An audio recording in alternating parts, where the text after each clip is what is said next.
Happy belated Valentine's Day! Like, wow. Really? Belated.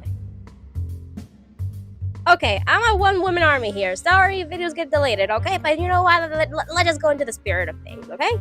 So, in the spirit of the past season, I'm going to talk about why dating sucks. As I've said before, I don't really have that much dating experience to begin with. My youthful appearance is one reason for that, but my introverted personality is not adding to it. It's not like I didn't try. Back in high school, there were a fair share of crushes, situationships, and such, but it never really amounted to anything, which is why college dating sucks, more specifically. As soon as I entered college, one of the first things almost everybody spoke about was going on dates, meeting new people, and stuff. It was hard for me to open up to anybody, to be honest, but as I often am, I attract very odd people. The first guy I want to talk about, let's call Tyler. The way I met him was actually pretty cliche now that I think about it. I was doing some readings for one of my courses, and suddenly, almost like a movie, I heard guitar strings strumming in the air of night. I looked out my window and saw this guy who kind of looked like Travis Brody from the Hannah Montana movie. I went outside to say hi and we started chatting. Numbers were exchanged, and after a few days, he asked me to go watch a movie. This would technically be my first official date, so yeah, I was a bit excited. And in the long run, I really shouldn't have been. We met up at the bus stop that would take us to the college cinema, and the entire way...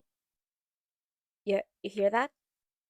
Yeah, absolutely nothing! Silch! Nada! The guy literally made no attempts to say a word to me, and the few times that I tried to initiate the conversation, it all went like this. Hey, so, have you ever watched any movies from this guy before? Yeah? So, are you liking any of your classes? Kind of. Have you made a lot of friends? A few. One word! Every single time! 1 word to 2 word answers. It was exhausting! I tried to wait and see if he'd ever actually talk.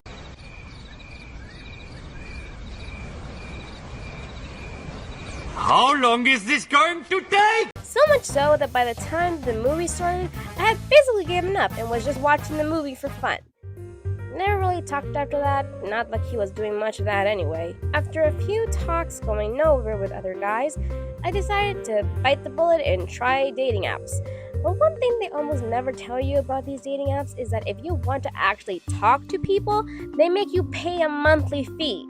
You can probably send a message to 3 guys maximum before getting cut off for a day.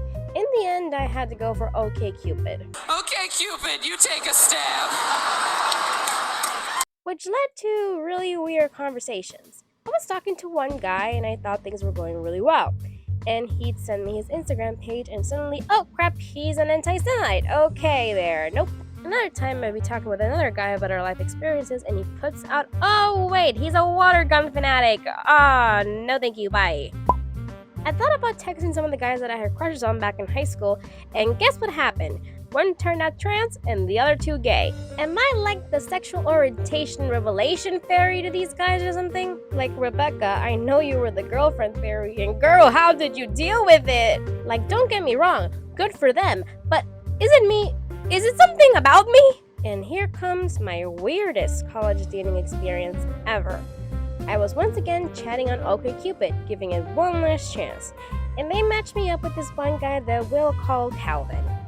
Unlike many of the other guys I chatted with on this app, he'd seemed relatively normal. He was a teacher, but still young enough that I didn't find the age difference creepy. He was very open about his equally strange experiences on the app, and we laughed about it.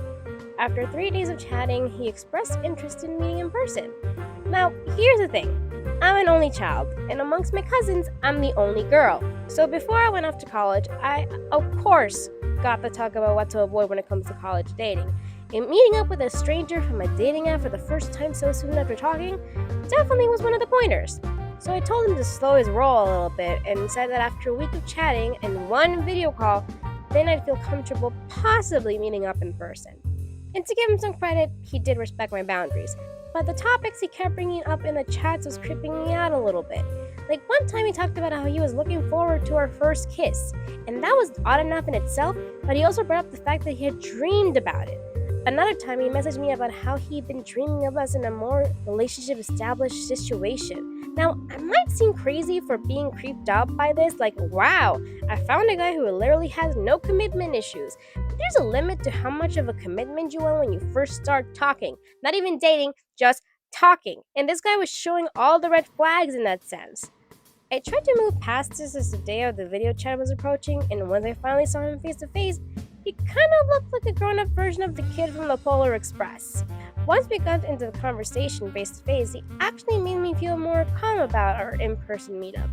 We played mini golf and then had dinner at Olive Garden, but the overwhelming vibe that he was giving throughout the entire date was that of someone who was kind of hoping that I changed my mind about the PDA, but I gave him no clue that I was. He kept making all these comments about our future together, like him talking about traveling with me to be my family in Ecuador, PDA at-home dates, and yeah, this was all getting a bit too fast for me. I immediately knew at the end of the date that I wouldn't be meeting up with this guy again, so he dropped me off at a secondary location. Of course, I wasn't about to be one of the girls from Taken because he knew where I lived. I don't know who you are. Sorry, Dad, you're not Liam Neeson. And I am a bit ashamed to say that was the one and only time I ghosted a guy. And Calvin, if you're out there somewhere, I hope that you met a girl who was ready with that same kind of moving in together commitment. I wish you the best. Since then, I haven't really had that many dating experiences.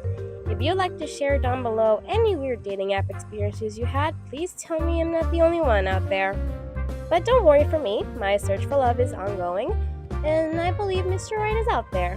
Just probably under an invisibility cloak.